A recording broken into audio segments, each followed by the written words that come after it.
Hello friends, જય સ્વામિનારાયણ. સ્વાગત છે તમારું મારી યુટ્યુબ ચેનલમાં. તો આજે હું તમારી સાથે કાઠિયાવાડી અડદ દાળ અને બાજરી અને જુવારના મિક્સ રોટલાની રેસીપી શેર કરી રહી છું. જે લોકો કાઠિયાવાડી છે એ લોકો તો જાણે જ છે કે આ બાજરીના રોટલા અને અડદની દાળ બહુ જ ટેસ્ટી બને છે. પણ જે લોકો કાઠિયાવાડી નથી એ લોકો પણ એકવાર જરૂરથી ટ્રાય કરજો. તો ચાલો રેસીપી સ્ટાર્ટ કરીએ. મેં અહીંયા 1 વાટકી જેટલી અડદ દાળ લઈ લીધી છે અને એ અડદ દાળને મેં સારી રીતે પાણીથી 4 થી 5 વખત વોશ કરી લીધી છે.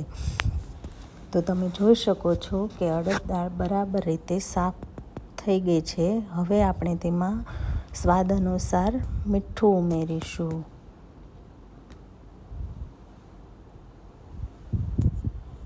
અને હવે આપણે તેમાં 1 ચમચી જેટલી હળદર ઉમેરીશું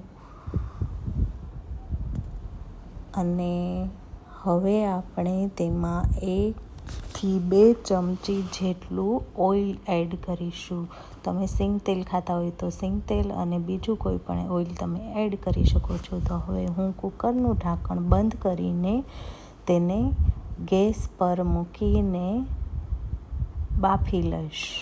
તો તમે જોઈ શકો છો કે મેં ગેસની ફ્લેમ પહેલાં થોડી હાઈ રાખી છે અને પછી કુકરમાં હવા થોડી ભરાઈ જાય એટલે આપણે ગેસની ફ્લેમ સ્લો કરીને 3 વિસલ આવે ત્યાં સુધી આપણે તેને થવા દઈશું. તો તમે જોઈ શકો છો કે અહીંયા મેં કુકરને 3 વિસલ આવે ત્યાં સુધી થવા દીધી અને હવે આપણે કુકર ઠંડુ થાય એટલે કુકરનું ઢાંકણ ખોલીને જોઈ લઈશું કે દાળ બરાબર બફાઈ ગઈ છે કે નથી બફાણી. તો તમે જોઈ શકો છો કે દાળ સારી રીતે કૂક થઈ ગઈ છે. તો હવે આપણે આ કૂક થયેલી અડદની દાળમાં આગળની પ્રોસેસ કરીશું. તો હવે આપણે તેમાં 2 ચમચી જેટલું ધાણા જીરું પાવડર એડ કરીશું. 2 ચમચી જેટલું આપણે લાલ મરચું પાવડર એડ કરીશું. તમે કાશ્મીરી લાલ મરચું પણ લઈ શકો છો. મેં અહીંયા તીખુંવાળું લાલ મરચું એડ કર્યું છે. તમે તમારા સ્વાદ પ્રમાણે કોઈ પણ મરચું એડ કરી શકો છો. અને હવે આપણે તેમાં 2 કપ જેટલી ખાટી છાશ ઉમેરીશું. જો છાશ ખાટી હશે તો આ દાળનો સ્વાદ વધારે સારો આવશે. તમે મોળી છાશ પણ લઈ શકો છો. તો હવે આપણે ગેસની ફ્લેમ પાછી ચાલુ કરીશું અને ગેસની ફ્લેમ સ્લો રાખીને આપણે તેના પર પાછી આ દાળને કૂક કરવા મૂકીશું.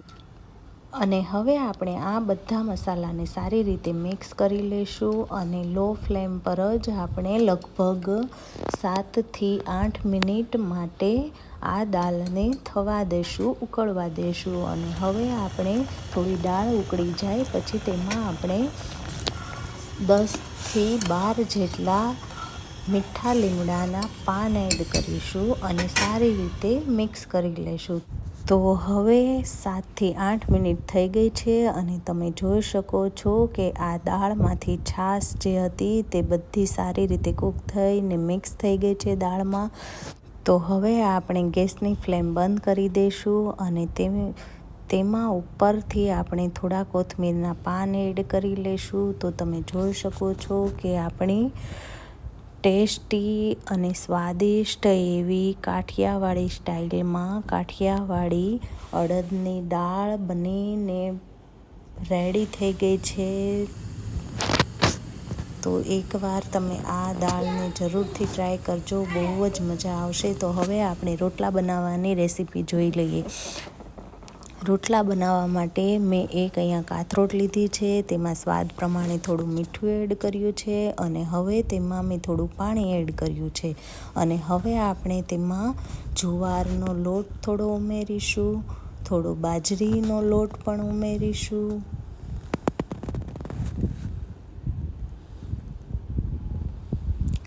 અને બંનેને સારી રીતે મિક્સ કરી લેશું. તો તમે જોઈ શકો છો કે મેં બંનેને સારી રીતે મિક્સ કરી લીધો છે.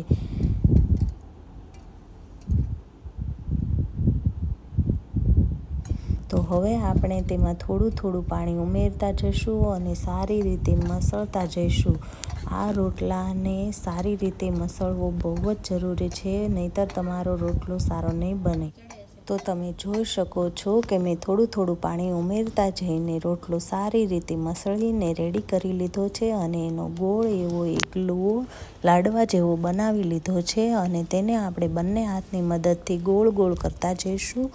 અને હવે આપણે તેને થોડો પાણી લગાવીને ટીપતા જઈશું. તો થોડો એવો રોટલો ટીપાય એટલે આપણે તેની ચારે બાજુ પાણી લગાવી દઈશું.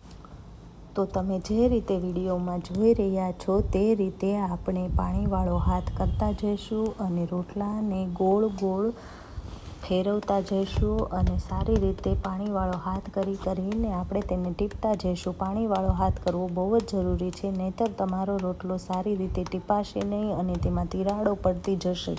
તો હવે તમે જોઈ શકો છો કે મારો રોટલો સારી રીતે ટીપાઈને રેડી થઈ ગયો છે. તો હવે મેં અહીંયા એક ગરમ કરવા તાવડી મૂકી દીધી હતી, તે સારી રીતે ગરમ થઈ ગઈ છે. તો તેમાં મેં રોટલો મૂકી દીધો છે અને હવે મારો એક તરફની સાઈડ રોટલો સારી રીતે કૂક થઈ ગયો છે. તો હવે હું તેને બીજી તરફ ફેરવી લીધો છે અને હવે હું તેને બીજી બાજુ પણ સારી રીતે કૂક કરવા દઈશ. અને હવે આવી રીતે આપણે બંને બાજુ સાઈડ ફેરવીને રોટલાને સારી રીતે શેકતા જઈશું. તો તમે જોઈ શકો છો કે મારો રોટલો સારી રીતે શેકાઈને રેડી થઈ ગયો છે.